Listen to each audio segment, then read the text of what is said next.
Nosotros saludamos a través de la vía virtual al empresario Rodrigo Gómez de la Torre. Rodrigo, muchas gracias por la oportunidad. Hablemos un poco de este anuncio del gobierno de retirar el subsidio a las gasolinas y las reacciones que ha provocado, en especial en la CONAIE. Leonidas Issa, en este fin de semana, al anunciar su candidatura presidencial, amenaza al país con volver a las calles tal como sucedió en 2019 y 2022.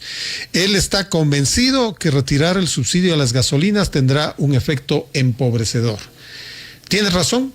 Rodrigo, buenas noches. Muy buenas noches, Edgar. Buenas noches a todos quienes nos siguen a través de radio y de las redes de la radio.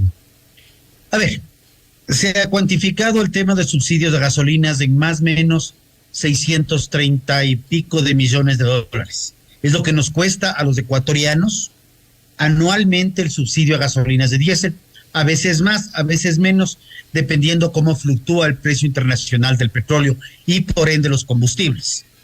Ahora, solamente para hacer una relación, las llamadas movilizaciones del señor Issa le costaron al Ecuador, según datos del Banco Central, 830 millones en el 2019 y 1.000 millones en el 2022. O sea, 1.800 entre las dos. En 1.800 millones cuantificados por el Banco Central. Y no desmerezco la información del Banco Central, pero sí hay una serie de datos y pérdidas que no están cuantificadas ahí. Ahora vamos al otro aspecto. Es muy peculiar que, siendo la gasolina un derivado utilizado fundamentalmente por vehículos privados, hay taxis y transporte rural, definitivamente. En el caso del taxismo, hay tarifas reguladas. En el caso del transporte rural, no hay tarifas reguladas. Entonces, lo que hay que hacer va a haber un pequeño ajuste en las tarifas, que no va a ser, como plantean usualmente, el fin del mundo. Y tenía aquí justamente una tanqueada de $22.64.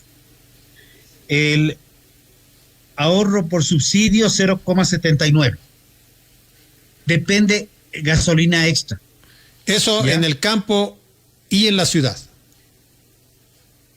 En ciertas provincias es más alto, en ciertas provincias es más bajo, porque hay costos de transporte del combustible, que el gobierno lo está asumiendo. Pues acá tengo otra factura, híjole, lo que me fallaron aquí ya son los ojos, pero es de $26, es de $26 y el valor del subsidio está en $5, no. Ahorro por subsidio, sí, alrededor de $5. Claro. ¿Ya? En el caso del diésel, que el gobierno ha dicho que no va a modificarlo, ahí la situación es diferente. Por supuesto. Porque de una factura de más o menos $220, el subsidio son cerca de 177, $180. ¿Ya?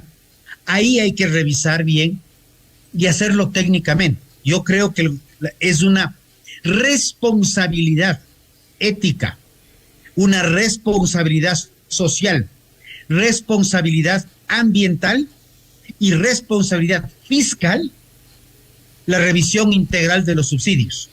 Estamos haciendo solamente en materia de gasolinas. Es que eso es lo que se ha anunciado, ¿no? Incluso como tú habrás visto, el gobierno está montando dispositivos para devolver mediante depósitos en las cuentas de cada señor chofer, estoy hablando de los taxistas, más o menos como $90 mensuales, porque ellos suponen que el taxismo logra comprar 180 galones al mes.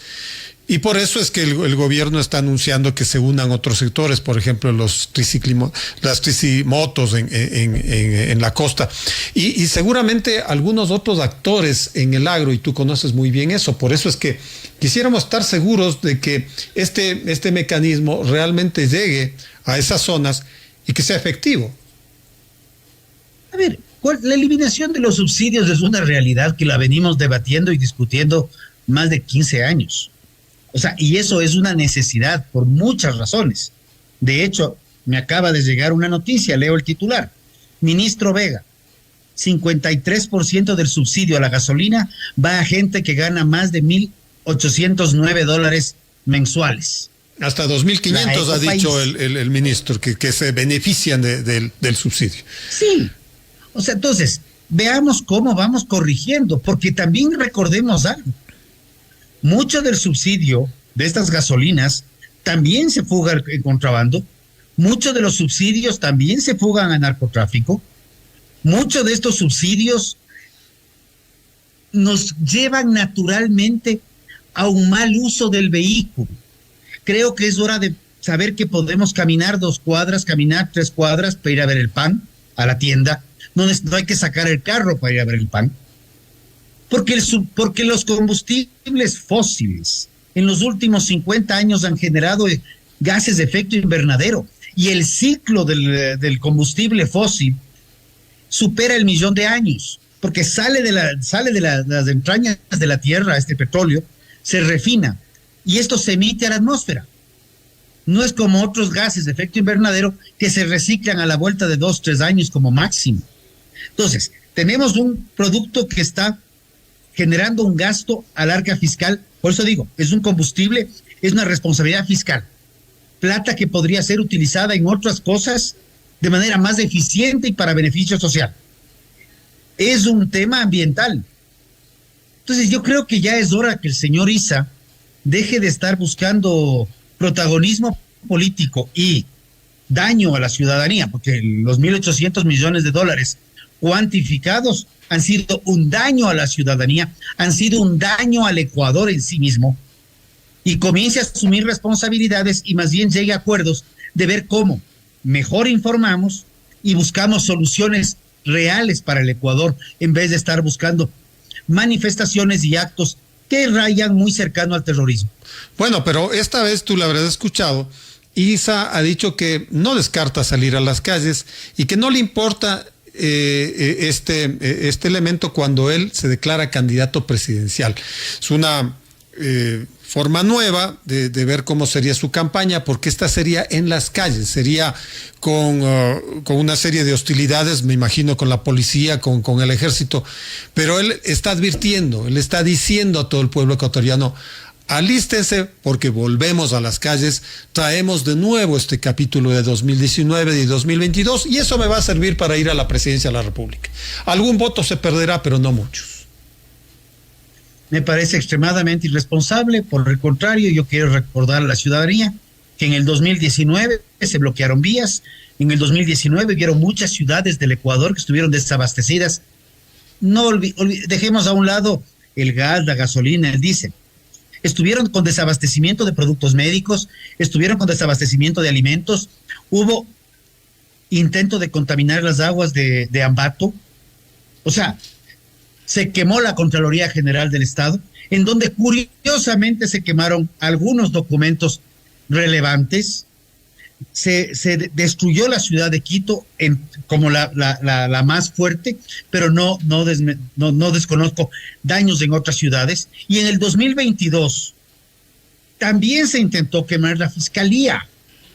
O sea, aquí creo que el tema de los subsidios es solamente un justificativo que busca para otro tipo de acciones que terminan generando más daño que soluciones al Ecuador, y ya creo que es hora de parar el carro. Y no es un tema menor, porque es irse expresamente en contra de la Constitución cuando a través de estas mal llamadas movilizaciones pacíficas se bloquean servicios públicos, se bloquea el transporte, se hace daño a la propiedad pública y privada, y que en ese tipo de acciones todas estas están expresamente incumpliendo la norma legal. Bueno, te preguntaba al principio si el hombre tiene razón, si esto realmente va a encarecer las cosas, porque fíjate lo que acaba de pasar con el incremento del IVA al 15%. Los informes del INEC hablan efectivamente de un repunte en la inflación en cuanto la medida se dio en el mes de abril, pero ya ha bajado, es decir, como que ya estamos volviendo a los niveles de enero y de febrero. Entonces, ¿hasta qué punto y técnicamente se puede decir que un incremento de las gasolinas va a disparar los precios, como lo sostiene ISA y algunas otras personas? Completamente irresponsable. El tema del IVA, y lo anticipamos en su momento, sabíamos que el IVA genera un efecto inflacionario por dos lados. Uno, por el incremento del IVA per se, 3% de precio adicional a muchos insumos. Y el otro, un efecto especulatorio. Me van a subir el 3%, voy a subir el 5% por un acaso.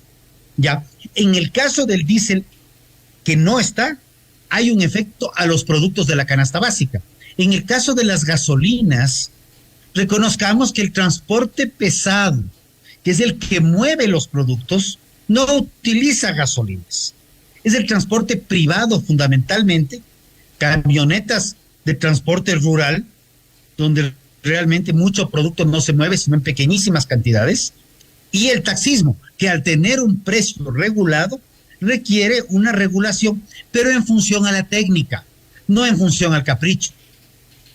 Porque si tú tienes una camioneta que va a gastar $3 adicionales, no le puedes subir $5 a la carrera cuando con un tanque haces 10 carreras, por ejemplo. Entonces, ese tipo de ajustes hay que hacerlos y el gobierno, de manera responsable, debería presentar una campaña comunicacional, creo que le encanta hacer comunicación, a diferencia del gobierno anterior, que comience a hacer comunicación, desde hacer TikToks de cuánto tanquea, cuántos kilómetros recorre y cuánto implicaría el impacto de esa pequeña diferencia en un recorrido, para ya de una vez ir desmitificando, aprovechando una fortaleza del gobierno que es el TikTok. Perfecto. Nos queda claro tu mensaje, especialmente esta última verificación. Rodrigo, te agradezco tu tiempo. Gracias por tu criterio. Te agradezco a ti más bien. Ok, señor, muchas gracias. Estuvo con nosotros el empresario Rodrigo Gómez de la Torre. Son las 18:38 en Impacto Informativo.